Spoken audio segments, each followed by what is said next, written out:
মই ভাবোঁ এইটো গৌৰৱ গগৈৰ এই বক্তব্যৰ ৰিপ্লাইটো অখিল গগৈ আৰু লুৰিণজ্যোতি গগৈ ভালদৰে দিব পাৰিব। তেখেতসকলে বা কি কয়।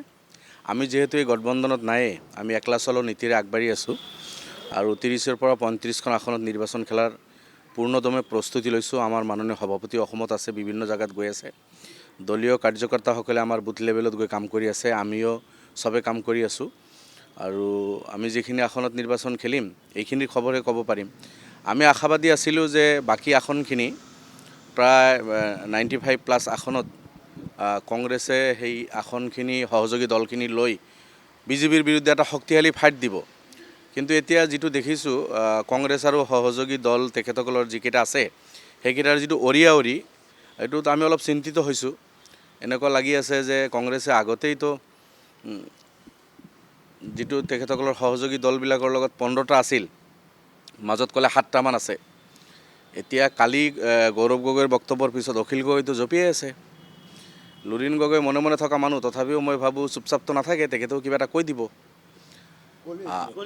ক'লেই হয়, ক'বই বক্তব্য। হয়, বহুকেইটা দল এতিয়া 15টা দল ভগালেতো দুটা দুটাই ভাগত পৰে, তথাপিও নপৰে।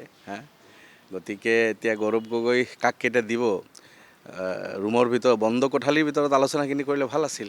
চাওক, আমি অলপ চিন্তিত হৈছোঁ। কংগ্ৰেছৰ যিটো জমিদাৰী ভাৱ, আৰু স্বাধীনতাৰ পিছত এটা সময়ততো কংগ্ৰেছৰ দপদপনি আছিল। ভাৰতবৰ্ষৰ বিভিন্ন ৰাজ্যত কংগ্ৰেছৰ চৰকাৰ আছিল, অসমতো দীৰ্ঘদিন আছিল, উত্তৰ পূৰ্বাঞ্চলৰ গোটেইকেইখন ৰাজ্যত কংগ্ৰেছৰ চৰকাৰ আছিল। কিন্তু এটাৰ পিছত এটা কংগ্ৰেছৰ হাতৰ পৰা গুচি গ'ল। এই কথাটো কংগ্ৰেছে পাহৰি যায়। পাহৰি গৈ তেখেতসকলে সহযোগী দলবিলাকৰ যিটো সন্মান সেইটো দিব নাজানে।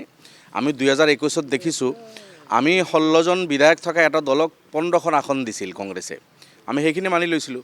কিন্তু অখিল গগৈতো মানি নলয়। অখিল গগৈতো আপোনাৰ হেমন্ত বিশ্বৰ বন্ধু, তেখেতক যে আসন দিলে মানি ল'ব নেকি? আমি যোৱা বছৰ কংগ্ৰেছ আৰু UDF মিলি যোৱা বছৰ বিজেপিক ওফৰাম বুলি 16জন বিধায়ক থকা দলক 15খন আসন দিছিল, সেইখিনি আমি মানি লৈছিলোঁ। আৰু 5টা আসনত আমি ফ্ৰেণ্ডলি ইলেকশ্যন খেলিছিলোঁ। কিন্তু অখিল গগৈতো এইটো নকৰে। অখিল গগৈ লাগিব 50, 60, 70খন আসন।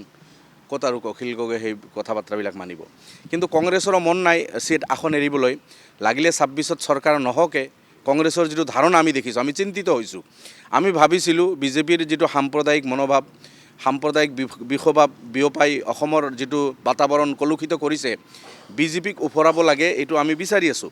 কিন্তু কংগ্ৰেছৰ কথা বাৰ্তা আৰু কাম কাজত আমি অলপ চিন্তিত হৈছোঁ যে কংগ্ৰেছ এতিয়া আমাৰ লগততো বুজাবুজি নকৰে, বা আমিও নকৰোঁ কংগ্ৰেছৰ লগত, এই কথাটো স্পষ্ট হৈছে। এতিয়া এনেকুৱা লাগিছে হয়তো লুৰিণ গগৈ বা অখিল গগৈৰ লগতো হয় কিনা নাই, এইটো এটা বিষয় আমাক চিন্তিত কৰিছে। তেখেতসকলে এটলিষ্ট একেলগে মিলিজুলি আপাৰ আছাম, উত্তৰ বেল্ট, BTAD আৰু পাহাৰত নিৰ্বাচনটো ভালদৰে খেলি বিজেপিৰ হাতৰ পৰা 40-50খন মান আসন কাঢ়ি আনিলেহে চৰকাৰ কৰা সম্ভৱ হ'ব। আমি 20-25খন আসন আনিলে সেই 20-25খন দিতো নহয়। কংগ্ৰেছে আপাৰ আছাম, উত্তৰ বেল্ট, BTAD, কাৰ্বি আংলং, ডিমা হাছাও, বৰাক বেলিৰ পৰা কমচে কম 40খন আসন সহযোগী দলকেইটালৈ আনিব লাগিছিল। সেইখিনি যদি নোৱাৰে তেতিয়াহ'লেতো বৰ চিন্তাৰ বিষয়। এইখিনিয়ে কথা। Thank U.